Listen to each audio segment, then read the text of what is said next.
चले भाई, कैसी खबर के बारे में आपको बताते हैं जो बहुत दिलचस्प है। ये खबर आई है लखनऊ से, जहां पर सेंटर ऑफ बायोमेडिकल रिसर्च के अध्ययन में ये पाया गया है कि संस्कृत के श्लोक मानसिक बीमारियों का इलाज कर सकते हैं।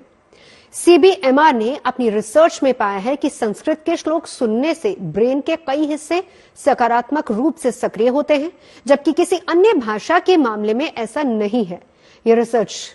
कितने लोगों पर कैसे की गई और इसके नतीजे कैसे निकले हैं, आपको इस रिपोर्ट में दिखाते हैं।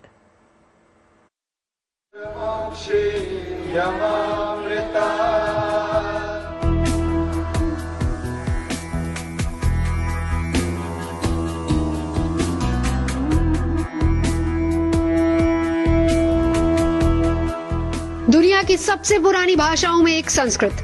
जिसके श्लोक मानसिक बीमारियों को दूर कर सकते हैं। ये दावा है लखनऊ के सेंटर ऑफ बायोमेडिकल रिसर्च के वैज्ञानिकों का, जिनके मुताबिक अस्तो मां सद्गम्य तमसो मां ज्योतिर्गमय और अहम ब्रह्मस्मि जैसे श्लोक सुनने भर से ब्रेन के कई हिस्से सकारात्मक रूप से सक्रिय हो जाते हैं, जबकि किसी अन्य भाषा के मामले में ऐसा नहीं है। लखनऊ स्थित इस जो रिसर्च सेंटर है, biomedical centre of biomedical research institute Lucknow में स्थित है, जहां के वैज्ञानिकों ने यह पाया है कि जो श्लोक है उसकी उच्चारण से जो क्षमता है मस्तिष्क की वो बढ़ती है। हाल में ही हमने देखा कि जब संस्कृत के श्लोकों का प्रयोग कराया जाता है या जब हम उच्चारण करते हैं, तो उससे एमआरआई की मशीन में जब हमने मस्तिष्क को देखा तो हमने पाया कि न केवल उच्चारण से उसके मस्तिष्क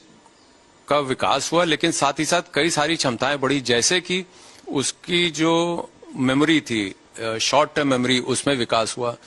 दूसरा, हमें ये पता लगा कि जो उसका कॉन्फ्लिक्ट रेजोल्यूशन की मैकेनिज्म है कि कैसे कोई अगर द्वंद्व है तो उसको कैसे सुलझाएं, उसमें भी विकास हुआ। सीबीएमआर के निदेशक डॉक्टर आलोक धवन ने बताया कि इस रिसर्च का मकसद मस्तिष्क और संस्कृत श्लोकों के बीच संबंध को समझना था,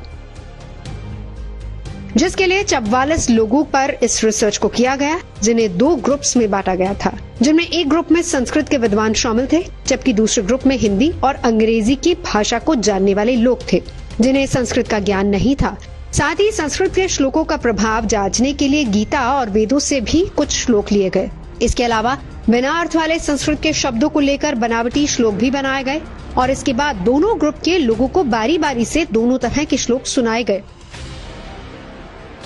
फिर इनके दिमाग में होने वाले प्रभाव को देखने के लिए फंक्शनल एमआरआई का सहारा लिया गया, जिसके तहत ब्रेन में होने वाली गतिविधि को मापा गया। संस्कृत के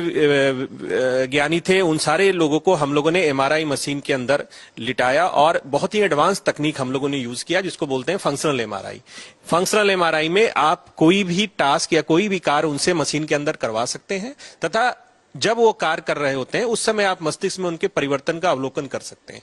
तो उस समय हम लोगों ने इमेज एक्वायर किए मस्तिष्क के, उसके बाद उसकी एनालिसिस की गई कि जब वो श्लोक सुन रहे थे तो मस्तिष्क में किस प्रकार के परिवर्तन आ रहे थे। इस जांच के नतीजे उम्मीद के मुताबिक आए। डॉक्टर उत्तम कुमार के मुताबिक संस्कृत जानने वाले ग्रुप के लोगों के ब्रेन में श्लोक सुनने के बाद ज्यादा सक्रियता नजर आई, जबकि ये सक्रियता बनावटी श्लोक सुनते समय रिकॉर्ड नहीं हुई है। ये हिस्से हैं ऑक्सीपिटल यानी कि सर का पिछला हिस्सा, फ्रंटल यानी कि मस्तिष्क का सबसे आगे का हिस्सा, पैराइटल यानी मस्तिष्क का वो हिस्सा जो शरीर से जुड़ी संवेदनाओं को समझने में मदद करता है। वहीं दूसरे ग्रुप के लोग जिन्हें संस्कृत नहीं आती थी, उनके ब्रेन में सक्रियता किसी भी श्लोक के मामले में नजर नहीं आई। मैं आपको दिखाना चाहूंगा, जो व्यक्ति जो संस्कृत के विज्ञानी श्लोक को सुन रहे थे, उनके जो जिन जिन हिस्सों में मस्तिष्क में सक्रिय हुआ वो ये हिस्से हैं, जिसको हम लोग मुख्य रूप से 4 हिस्से में सक्रियता देखी गई, जिसमें कॉर्डेट देखा गया, ऑक्सीपिटल का एरिया देखा गया, फ्रंटल का एरिया देखा गया और पैराइटल एरिया, जिसपे मुख्य रूप से उस हिस्से में सक्रियता देखी गई। जब हमने इसको कंपेयर किया उन ग्रुप के साथ जो संस्कृत नहीं जानते हैं, उनके साथ जब कंपेयर किया तब हमें ये हिस्से मिले हैं। इसका मतलब कि जो व्यक्ति संस्कृत श्लोक सुन सकता है और उसके गहनता को समझ सकता है, उनमें ये हिस्से सक्रिय होते हैं। तो संस्कृत सुनने से श्लोक को सुनना और सीखना वो मस्तिष्क के लिए काफी बेहतर है। ये किसी एक पर्टिकुलर श्लोक का नहीं, सारे श्लोक का मिश्रण है। अलग अलग जैसे मद् भगवत गीता या इन सब जितने भी जगह से श्लोक लिए गए वहां से हम लोगों ने इस श्लोक को लिया और श्लोक की अहमियत रखने के लिए हम लोगों ने उससे मिलते जुलते शब्द भी क्रिएट किए जो उसके भांति होते हैं, लेकिन वो मस्तिष्क में उतना प्रभावकारी नहीं दिखते। इतना ही नहीं, इस रिसर्च टीम ने यह भी पाया कि अल्जाइमर जैसी मानसिक बीमारी में प्रभावित होने वाले ब्रेन के टेम्पोरल लोब पर भी श्लोक का असर, यानी कि संस्कृत के श्लोक सुनते समय ब्रेन का ये भाग भी सक्रिय हुआ है,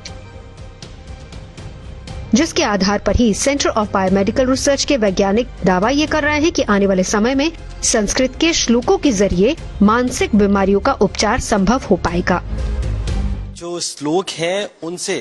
किस तरीके से उनके जो उच्चारण से जो मस्तिष्क का एक तरीके से विकास होता है, उनकी कार्य क्षमता बढ़ती है, वो अब साइंटिफिकली साबित किया जा चुका है, साबित हो जा चुका है, जिसको वैदिक काल से कहा जाता रहा है और इसको अब खुद लखनऊ में मौजूद साइंटिस्टों ने इसको कर दिखाया है। लखनऊ से कैमरा पर्सन संदीप दुबे के साथ आशीष श्रीवास्तव,